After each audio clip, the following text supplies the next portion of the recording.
Ladies and gentlemen, this is a Brightwing Heroes highlight, and we're going to take a look at basically all of her abilities, talents, playstyle, and, her strengths and weaknesses overall. Right off the bat, Arcane Flare is Brightwing's Q, and with Arcane Flare, it deals damage in a circle, and it does additional damage to the inner circle, so there's a smaller precision circle in the middle.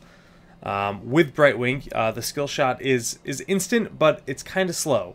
So you have to lead on it, you have to kind of predict where the enemy's going to go. Moving on, we have Polymorph as her W, and Polymorph is easily one of the best spells in the game. Now that's a bold statement, but it's for 3 seconds your enemy can do nothing. They can move. That's it. They can't hearth. They cannot mount. They can't attack. They cannot use any spells. And on top of this, it will interrupt any spell in the game. So if Stitches is hooking your teammate, you can polymorph them like mid hook. If somebody's using maybe Mosh Pit, etc, you can stop that. And their heroic's done. You just cancel it out. So it's incredibly powerful for that. It's incredibly powerful as a reactionary thing, but at the same time, it's good for getting away. It's good for saving your teammates because effectively you stop whatever they're doing. Her E is Pixie Dust. Now Pixie Dust isn't really a heal, and it really isn't your traditional shield, but instead it gives additional move speed to your ally, and it gives them one auto attack block. Essentially, it just reduces 100% of the damage from one auto attack that occurs within the next 3 seconds. I could be wrong with the time there. I'll be honest. I don't know the exact time, but it's not a very long time frame in which it lasts. But the speed buff that it gives is actually the real strength to it, because you can use it to A, get away, B, or chase down someone. So it's good for offensive. It's good for defensive, and it's not really as much of a shield as you would expect. But it is good either way. But, you're saying, oh, well, this guy's a support. He doesn't have any heals. He doesn't have any shields. Like, what's he do? Well, her passive is actually Soothing Mist. Now, Soothing Mist is a pulse that happens around Brightwing, and a few yards from her, or around her, she pulses every 4 seconds, healing for a decent amount. The strength of this is the fact that it doesn't cost mana, it's constantly occurring, and you can heal everyone around you at once. So if your team wants to stack up, you can just slowly heal everyone. It doesn't have nearly as much heal as, immediate heal as you would expect for like someone like Uther, or what you'd see from a Furion, even though that has a lot of heal over time with that as well. But it's got a lot of sustain and doesn't cost you anything. And the way that you build Brightwing can make her heal a lot. So we'll get to that in a minute. But for her 2 heroics, she actually has a damaging heroic and a healing heroic. So we'll get to those when we go to the talents, and we'll talk about the pros and cons of each. So we're just going to jump right over to the talents now. So Path of the Wizard, Arcane Precision, Shield Dust, and Bribe. Path of the Wizard is generally a really good option for supports because you're going to be casting a lot. You want to be casting as often as possible, keeping everyone topped off. And mana can be an issue, but with Brightwing, she can Hearthstone back to base and just use her Z to come right back in on one of her allies. She can just immediately teleport using her Z to any ally on your team anywhere on the map. When you pair that with Hearthstone, you really don't need Path of the Wizard, just because if you ever really need to just fill up on mana again, just go back to the base and come back out. So I would nix that one. Arcane Precision is actually the one that I get the most personally. So in my build, I get Arcane Precision most of the time. Arcane Precision does additional 50% damage to the inner circle. Now, I mentioned earlier when you use the Q, there's the big circle, and then there's a middle circle, like a really tiny one. And, if you're skillful, you can really rack up the damage of this, and people don't expect Brightwing to be doing a lot of damage, but she can be surprisingly strong. Shield Dust is actually really good too, because it takes it from blocking 1 attack to blocking 3.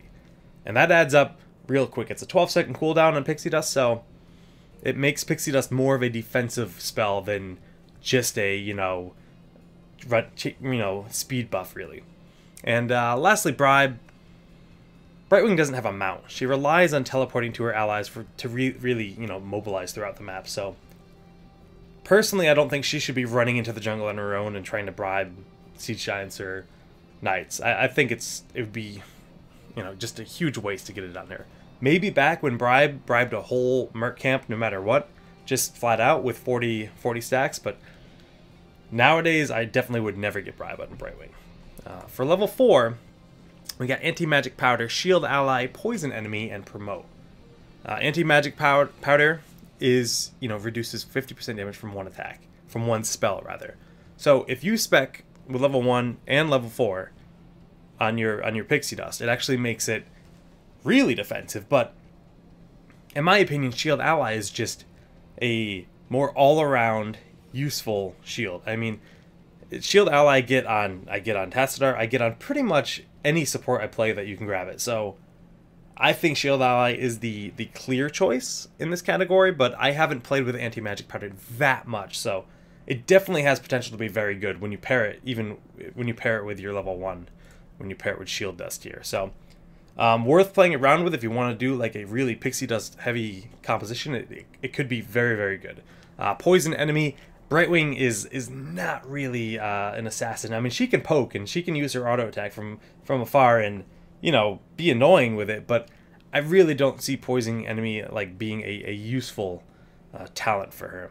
And Promote, again, I don't play with this very much either. I don't think it's very good. I don't get it on anyone, so personally, nix it. Not worth your time. Level 7. So Brightwing, she has her Pulsing Heal. And in this category for level 7, you have 2 options to get more healing on her. And in my opinion, you really have to pick one of the 2. Caldell Mule is great, but I don't like it. I mean, I've seen it used well, and Cleanse can be very good too, but Brightwing needs more healing. So, Gust of Healing used to be a lot better, but they recently nerfed it. They made it a 60-second cooldown, and you basically use your passive 4 times over 4 seconds.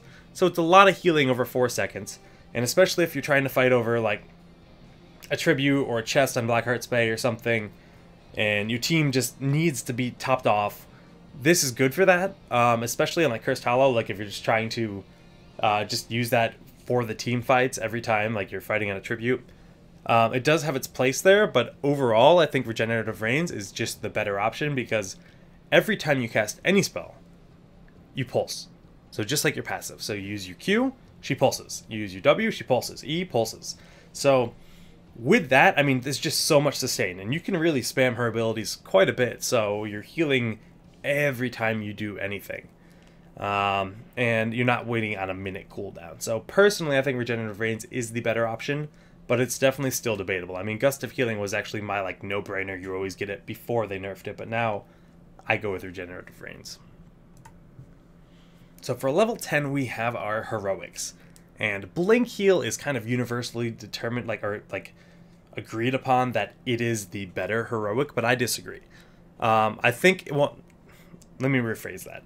I don't disagree, but I think Emerald Wind has its place. So Blink Heal, I do think is better in most situations. 9 times out of 10, Blink Heal is what you want to get. But Emerald Wind is definitely still a very solid, very good ability.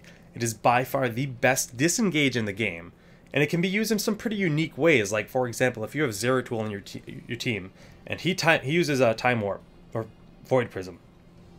My fault there. He uses Void Prism. You can actually use Emerald Wind to push your enemies into the Void Prism, and then set up some really ridiculous wombo combos. And Emerald Wind does damage too, so you're weakening them, pushing them into the Void Prism, and then, having Falls or Gazla or whoever, initiating with the wombo combo. But that sounds really gimmicky and really hard to initiate, or really hard to execute. But at the same time, it's like there's so many plays where I'll use my Z and I will teleport in on a melee ally, like a tank or whoever, and I'll use Shield Ally and myself just to make sure I can take some damage, and then I just pop Emerald Wind, and it will separate the entire team. And a lot of the times I'm pushing like one of their assassins or one of their supports right into like 2 or 3 of my assassins, and they just melt like every time, and I can typically get out. It depends on what you get for your abilities though. Like late game, you can actually grab Sprint on Brightwing just to get out, or you can grab Sprint to go in there, Emerald Wind, push them into your towers or whatever.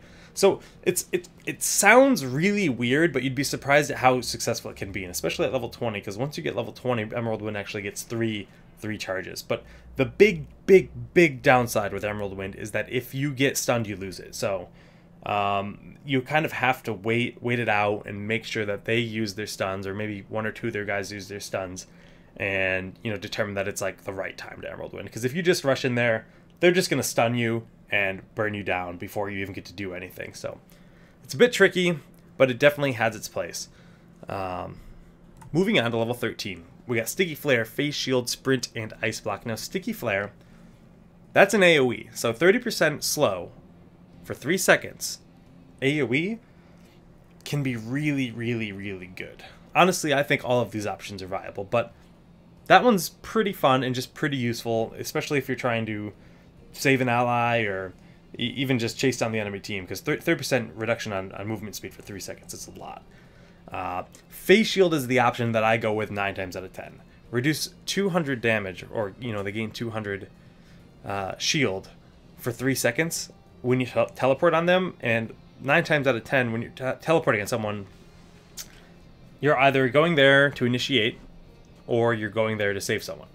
And because Brightwing is a very, very mobile character, because you can just say, okay, X player on bottom lane, initiate, whatever, and you can teleport on there, because they think it's a one-on-one engagement, or whatever the situation is, and then you're giving them 200 shield on top of that, and they can attack that much more safely. So I think Face Shield is just way too good to not get, but the other options are still really good. Like I said, sometimes I'll grab Sprint with Emerald Wind just because it's fun.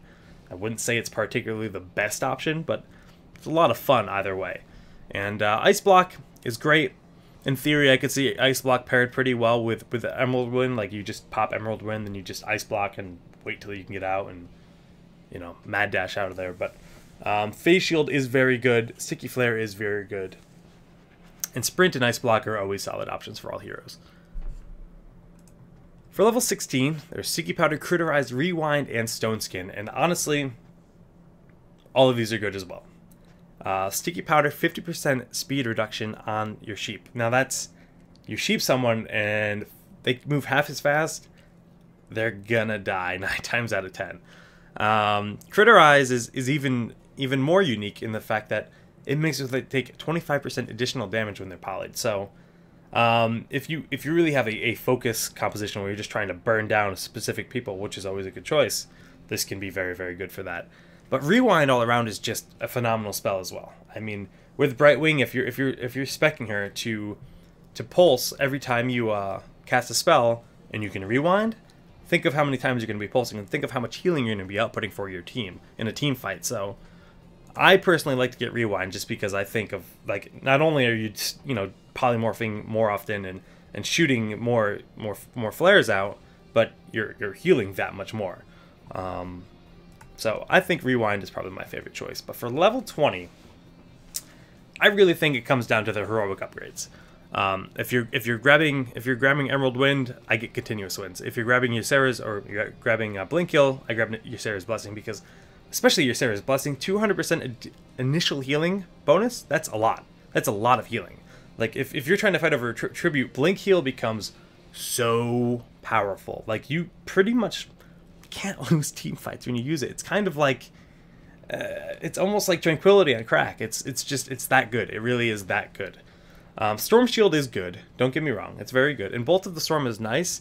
I could see Bolt being good if you are grabbing Emerald Wind. I don't think I'd grab Bolt with Blink Heal because, I mean, Blink Heal you can teleport to any ally within like a pretty large range around you. So it'd be kind of redundant to have Bolt and Blink Heal and then her Phase Shift as well, which is her Z. So I personally wouldn't grab Bolt in most situations, but that pretty much covers Brightwing. She's a ton of fun. I mean, I think her weakness is that she doesn't have the kind of like instant heal that Uther has or Malfurion, one of those guys, but she has a ton of sustain. It doesn't cost her any mana. She can be pretty aggressive, and she can just her polymorph is just so strong to just lock someone down or interrupt them, or you can just stop heroics like flat out, and that can change a team fight. Like if they're relying on Mosh Pit and you just polymorph him, it's huge. So try her out. I'd like to see you guys try Emerald Wind, because a lot of people keep telling me Emerald Wind sucks, but I want to see your sick Emerald Wind plays. So if you're streaming on Twitch and you pull Emerald Wind out, and you just make like the sickest play and you just win the game for it or win the fight or whatever, please send me your videos, because I'd love to see them, and I'd love to make a combo video of combo video. It's kind of funny and come from FGC, so it's kind of a terminology I'm used to saying, but I'd love to see it, because I think it has a ton of potential. I think people kind of don't give it the credit it deserves. So do that for me. I'll be back with another video next week, and thanks for tuning in, and tune into our podcast Town Hall. It's on Twitch TV/Zoya TV. Every Tuesday night at 9 p.m. we do some really high-level discussion about heroes, kind of like what I'm doing in this video, but it's a group of 4 of us, and we just kind of break down different heroes in the game and, you know, discuss why they're bad, why they're good, or what needs to be changed, or what could be changed. So yeah, again, thanks for watching, and I'll see you next time.